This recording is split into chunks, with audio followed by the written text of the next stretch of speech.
ओ hello friends, कैसे हैं आप लोग। एक रिपोर्ट पढ़ रहा हूँ मैं, इसका नाम है ग्लोबल हंगर इंडेक्स ऑफ 2019।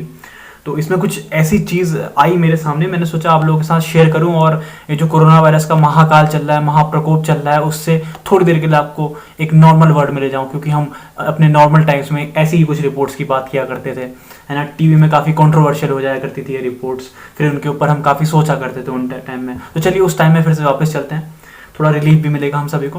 तो जब ये मैं ग्लोबल हंगर इंडेक्स पढ़ रहा हूँ, तो इसमें जब मैं रीजंस को देख रहा हूँ और फ्यूचर में क्या हो सकता है, क्या स्थिति हो सकती है, उसको देखता हूँ, तो एक लाइन यहाँ पे आती है और उसी के मद्देनजर मैं इस वीडियो को बना रहा हूँ। उसी लाइन ने मेरे को प्रॉम्प्ट किया कि मैं इस वीडियो को बनाऊँ। पहले तो आप जान लीजिए कि हमारी देखिए अभी भी रैंक 102 है, और एक 95 थी 2010 में, और आज 102 आ चुकी है, ठीक है। हाँ, तो ये लाइन ये है कि देखिए, despite of clean India campaign open defecation is still practised, कि खुले में शौच अब भी लोग कर रहे हैं। डिस्पाइट ऑफ क्लीन इंडिया मतलब स्वच्छ भारत अभियान अब खत्म हो चुका है, 2019 में खत्म हुआ था। सरकार ने क्लेम कर दिया था कि 100% हमारे देश में, मैं कह सकता हूँ मोदी जी ने कहा था कि अब कोई देश में खुले में शौच नहीं करता, ठीक है। अब इसके आगे जो लाइन है वो बहुत इंपॉर्टेंट है, वो आपको भी समझाएगी कि क्यों ये जो सरकार ने झूठ बोला है बहुत बड़ा। अब देखिए, ये तो झूठ है, हम सभी जानते हैं क्यों। क्योंकि आप लोग और आप में से भी बहुत सारे होंगे, मैं तो कर सकता हूँ। अगर आप मुझसे मांगे, प्लीज़ मांगिएगा मत। मेरे शहर में ऐसी जगह है जहाँ मैं जाके फ़ोटो खींच के दिखा सकता हूँ कि देखिए ओपन डेफिकेशन अभी भी प्रैक्टिस हो रहा है, ठीक है। मैं चेहरा ब्लर कर दूंगा, मेरे से मांगना मत प्लीज़, लेकिन आप खुद करिए इस चीज़ को। आप में से मेरे बहुत सारे व्यूअर्स ने ये चीज़ एक्सपीरियंस अभी भी करी हुई अपने शहर में। हाँ, तो मैं बात कर रहा था इस लाइन की, जो आपको समझाएगी कि क्यों बहुत ज़रूरी है हमें इसके ऊपर बात करना। ये लाइन बोलती है कि this situation jeopardizes the population's health and consequently children's growth and development.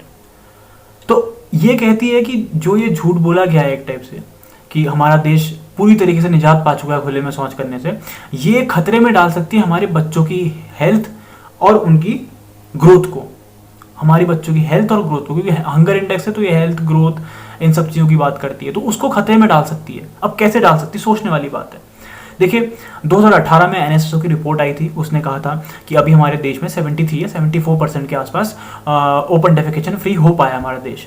तो उसके ठीक 1-1.5 साल बाद सरकार बोलती है कि हमारे देश में अब कोई भी खुले में शौच नहीं करता है, जबकि मैं अकेले सरकार को गलत प्रूव कर सकता हूँ, ठीक है।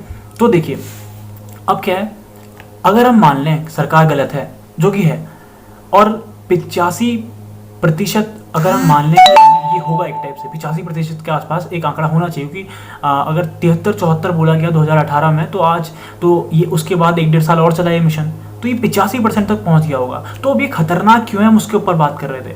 तो जो 15% लोग बच गए उनका क्या होगा, क्योंकि मिशन तो खत्म हो चुका है, अब उसके ऊपर काम करने वाला कोई बचा नहीं है। जो आगे मिशन चल रहा है उसके एम्स और ऑब्जेक्टिव्स कुछ और हैं। जो ओडीएफ प्लस चल रहा है मिशन, जो स्वच्छ भारत अभियान प्लस चल रहा है, उसके मिशन अलग, उसके एम्स अलग हैं। और ये बात तो हम सभी ने मान ली देश में कि कोई भी भाई अब खुले में शौच नहीं कर रहा है। तो जो 15% लोग कर रहे हैं खुले में शौच, उनका क्या होगा, वो तो बीमारियों से जूझते ही रहेंगे। देखिए, बहुत ज़्यादा बड़ी उपलब्धियां हैं हमारे स्वच्छ भारत मिशन के नाम पे। ये एक ऐसा जन आंदोलन था, हमारी सरकार ने ऐसा जन आंदोलन किया था जिसके बारे में पूरी दुनिया में कोई सोच भी नहीं सकता है। WHO ने खुद बोला था इस जन आंदोलन की वजह से 1,80,000 जानें बची हैं। वो 2018 के टाइम में बोला था शायद WHO ने। आज तक तो कितनी जानें बच चुकी होंगी, लेकिन जो जाने वाली हैं उनका क्या। जो 15% लोगों के पास अभी भी वो लोग खुले में शौच कर रहे हैं, उनके ना ही बर्ताव में चेंज आया, ना ही उनके पास टॉयलेट्स हैं, तो उनका क्या, उनकी जानों की भी तो हमें फिक्र करनी पड़ेगी। सरकार ने तो अपनी छाती चौड़ी रखने के लिए इस झूठ को बोल दिया। सरकार ने 5 साल का टाइम दिया था कि गांधी जयंती के दिन हम भैया उनकी जब 150 साल जन्म की सालगिरह होगी, उस दिन हम देश को 100% ओपन डेफिकेशन फ्री बोल देंगे, जैसे या तैसे, इधर बाय हुक और बाय क्रुक, कैसे भी हम बोल देंगे। तो वो सरकार ने कर दिया। दोस्तों, इसी के साथ मैं वीडियो को समाप्त करता हूं। आशा करता हूं आपको कुछ भोजन मिला होगा, सोचने के लिए फूड फॉर थॉट मिला होगा। नमस्कार।